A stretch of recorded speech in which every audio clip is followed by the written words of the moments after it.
My name is Dontrise Fields. I go by Dontrise the Barber. Originally from Kinston, North Carolina, I moved to South Philadelphia to pursue my dream as a barber. And I got a passion for barbering when I was like 13 years old. And I just want to be a barber that was known for something. The reason why I picked up the clippers cutting hair because my mom, she jacked me up with a haircut. Talking about, I got you, baby. I'm about to cut your hair. I ain't got the money to pay for a haircut. Go to a barbershop and sit in the barbershop 5 hours to get a haircut. So I was like, all right, mom. And she cut me, messed my haircut up. And I was mad. So I just said she had left. And I think she went to the grocery store. She went somewhere. So I just picked up the clippers. And I cut my hair. I messed my hair up. I'm thinking the trimmers was the clippers. I ain't know nothing about no guard, about nothing. So I took the trimmer, and next thing you know, as I'm taking the trimmer, I gapped it. I had a gap in the middle of my head, and I'm like probably in like 8th grade. So I gotta go to school, and in school you can't wear no do rags, no hats, nothing. They want to take you off a hat in school and everything like that. So I was like the class clown that day, man. Like they was joking me out. And I told them people, I said, you know what, one day I'm gonna prove y'all wrong about cutting hair. And I just kept going for it, kept wanting to get better at it. And I want to learn from the best. So as I was getting older and I still love to cut hair, I'll go sit in barbershops all day long. I'll go sit in the barbershop here for a day, then go the next day. I'll go to another barbershop and sit in there and just ask them questions about barbering and everything. They told me things, and this how you can do a fade and everything like that. So I end up hitting up Fi on Instagram probably like about 5 years ago, and I ended up buying a pair of clippers from him, a pair of trimmers from him like 5 years ago. So I bought them from him. He autographed them for me. I said, can you please autograph the trimmers for me? He was like, yeah, I autographed them for me. He sent them to me. So I ended up using them. They were like the best trimmers I ever had in my life. But the bad thing about it, when I first got them, they were so sharp. I didn't know they was hitting like it was just taking off the hair like it was nothing. So my guinea pig was my dad, and my dad got a haircut from me. And when he got a haircut from me, man, like 2 days later, his whole face was like scabbed up. He had a whole scab around his face, and he was like, "Dang, these clippers hit, but they cut me up like crazy."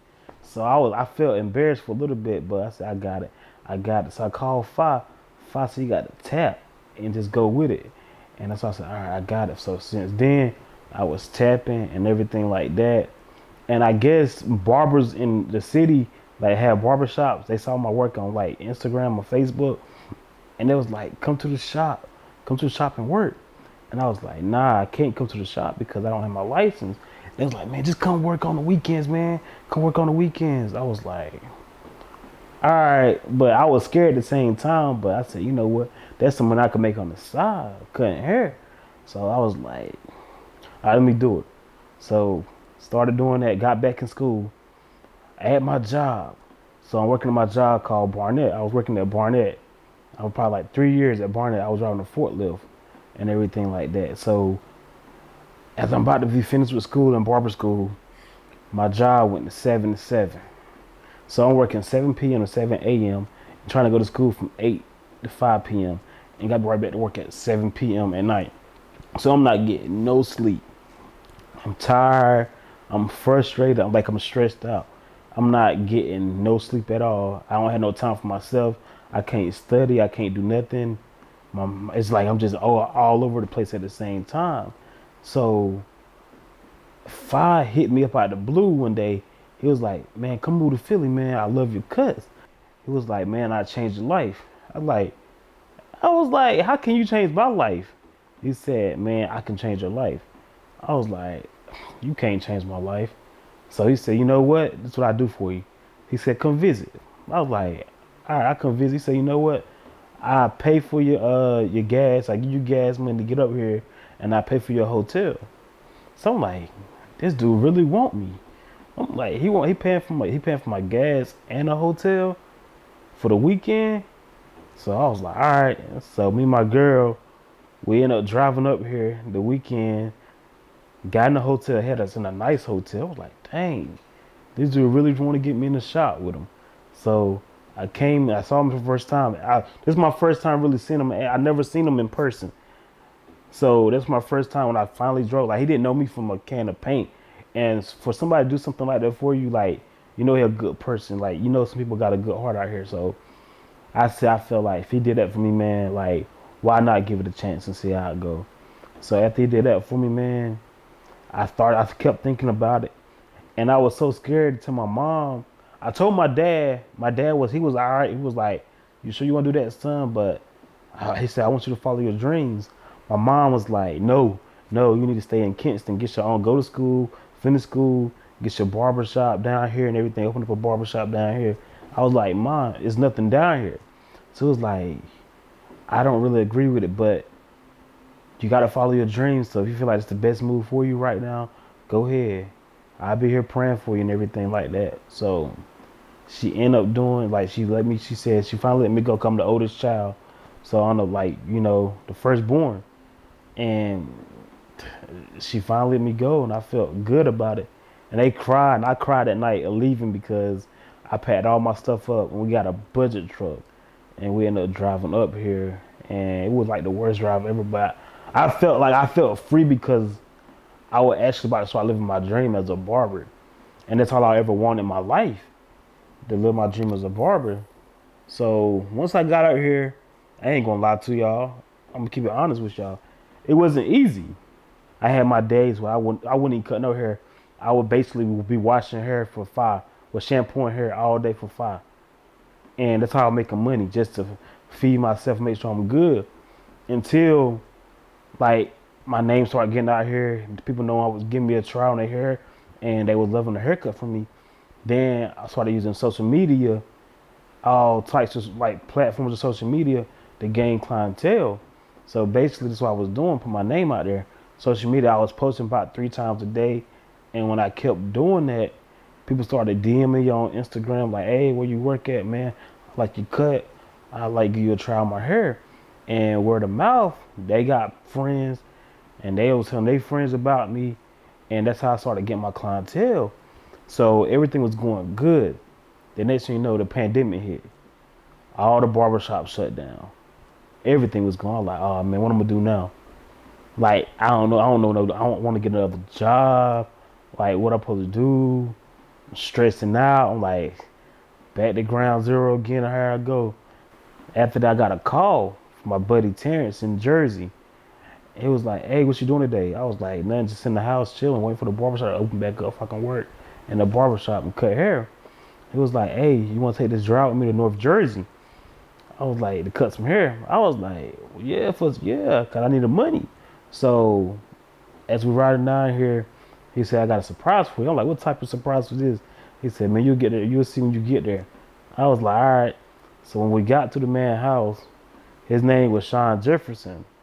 I never heard of Sean Jefferson in my life or Van Jefferson in my life.